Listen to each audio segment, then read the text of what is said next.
새 시대의 여명이라는 제목으로 말씀 나누겠습니다. 이제까지 스가랴 말씀을 보고 있는데요. 1장부터 6장까지 8개의 환상이 나오고 있습니다. 오늘 말씀은 8번째 환상의 말씀이죠. 하나님의 심판을 말씀하시는 것이지만 하나님께서 구원과 또는 메시아의 도래를 예언하면서 성전이 완성된다라는 것을 말씀하고 있습니다. 오늘 그 말씀을 잠시 좀 살펴보기를 원합니다. 첫 번째는 세상은 하나님께서 통치하신다라고 말씀하고 있습니다. 1절에서 8절까지 네 병거의 환상이 나오는데요. 두 산 사이에 네 마리의 다른 말이 나오는 병거가 등장합니다. 붉은 말, 검은 말, 흰 말, 얼룩진 말입니다. 이 요한계시록에서도 7인을 뗄 때 네 마리의 말이 등장하죠. 심판에서 나오는 묵시적 그러한 예언에 등장하는 그런 말인데요.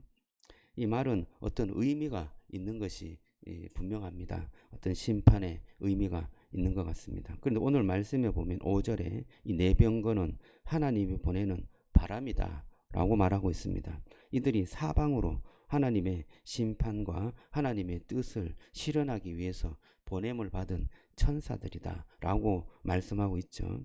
그래서 이들이 북쪽과 남쪽 이게 두루 다니면서 하나님의 그 뜻을 실행하는데요. 북쪽에 간 그 영이 북쪽에서 간 그 천사가 내 영을 쉬게 하였다 라고 8절에 말하고 있습니다. 쉰다는 것은 하나님의 그 뜻을 다 이루었다, 성취했다, 만족했다라는 그런 의미입니다. 뭔가 이 하나님의 그 뜻이 온전히 이루어져서 이 세상에 하나님의 뜻이 보여지는 그런 일들이 일어난 것입니다. 이것을 보면 하나님의 통치는 실제로 이루어지고 있다는 것을 보여주고 있습니다. 주님께서 모든 이 세상을 주관하시고 세상을 통치하시는 분이라는 사실을 말씀하고 있습니다. 저와 여러분들이 주님께서 통치하는 이 세상의 모든 것들을 주님께서 통치하신다는 것으로 믿으시기를 주님의 이름으로 축복합니다. 오늘 말씀에 보면 1절에 구리산이 나오죠. 또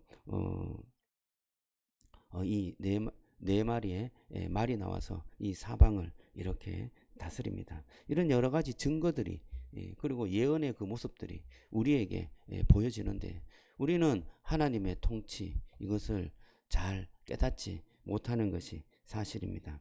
우리의 어떤 욕망, 우리가 원하는 것 그것을 마음속에 두고 있기 때문에 하나님의 통치와 하나님의 뜻이 이렇게 실현되는 것을 우리가 잘 보지 못하는 것이 아닐까 생각해 봅니다. 여러분 오늘 이 말씀을 통해서 하나님의 뜻이 어떻게 실현되는가 그것을 세밀하게 묵상하면 좋겠습니다. 저 오늘 말씀에 이렇게 하나님이 다스리는데요. 이 스가랴가 마음에 두고 있는 것이 무엇이냐? 하나님의 뜻이 이 세상에 나타나기 위해서는 하나님의 전이 건축되어야 되는데 이 전을 건축하기가 쉽지 않다는 겁니다. 그래서 여러 어떤 장애물, 안전의 위험, 경제적인 그러한 부족함, 여러 가지 이유로 인하여서 지금 성전 건축이 중단되고 있는데 이것을 어떻게 재건할 것인가? 거기에 대한 이 스가랴와 함께하는 이 모든 포로에서 돌아온 사람들이 마음에 두고 있었던 그러한 문제였는데요. 그러나 이들은 건축을 다시 할 생각이 전혀 없었습니다. 9절에서 15절에 보면 예수님께서 이 세상을 살리시는 주인으로 나타난데요. 성전을 건축하십니다. 오늘 말씀에 보면 여기 포르기안자, 헬데와 도비야 그리고 여다야 이런 사람들이 나오는데요. 유다의 요시야의 집에 들어가서 은과 금을 받았다 말합니다. 이 요시야의 집은 유다의 남은 잔류자들이라고 할 수 있습니다. 이들이 그들에게서 돈을 받아서 면류관을 만들었습니다. 대제사장 여호수아에게 씌웠습니다. 그리고 하나님께서는 이렇게 선포했어요. 12절에서 13절 되게 중요한 말씀인데요. 보라 싹이라는 이름하는 사람이 자기 곳에서 돋아나서 여호와의 전을 건축하리라. 그가 여호와의 전을 건축하고 영광도 얻고 그 자리에 앉아서 다스릴 것이요. 또 제사장이 자기 자리에 있으리니 이 둘 사이에 평화의 의논이 있으리라 하셨다 하고 말씀합니다. 여기에 싹이라고 하는 이 단어가 쳔하우인데 이 다윗의 후손 메시아를 가리키는 단어인 것입니다. 이가 일어나서 성전을 건축하고 또 다스리기도 하고 제사장의 자리에 앉기도 한다라고 말합니다. 그러니까 제사장, 왕의 그러한 역할을 하는 사람이 누구일까요? 바로 메시아로 오시는 예수님이 이 일들을 이루어가는 것입니다.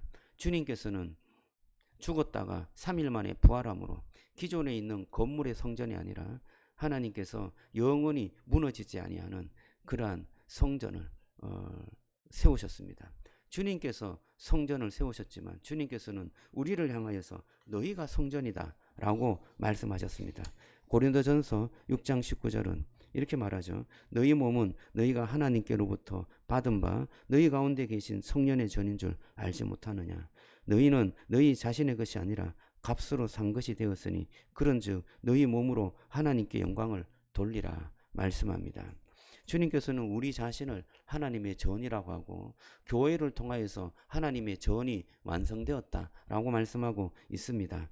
그래서 값으로 산 것, 주님의 값, 주님의 몸값으로 산 우리가 주님의 전이 되어서 하나님께 영광을 돌릴 몸이 되었다라고 말씀하고 있는 것입니다. 오늘 말씀을 통하여서 저와 여러분들이 우리의 삶을 통하여서 주님께 영광을 돌리는 하나님의 전으로 온전하게 건축되었다라는 것을 믿으시기 바랍니다. 이 세상을 바꿀 수 있는 사람들은 바로 저와 여러분들이고 이 세상의 주인은 예수님이시지만 예수님을 통하여서 살아가는 저와 여러분들이 이 세상을 바꿀 수 있는 그러한 주님의 제자들이라는 것을 기억하시기를 주님의 이름으로 축복합니다. 그래서 우리는 저와 여러분들은 주님을 사랑하기를 원합니다. 작은 일 하나라도 주님과 함께하고 복음을 전하고 영혼을 살리고 내 돈과 물질을 아낌없이 주를 위해서 사용할 줄 아는 정말 주님을 사랑하는 삶을 살아가는 은혜가 있기를 주님의 이름으로 축복합니다. 그럴 때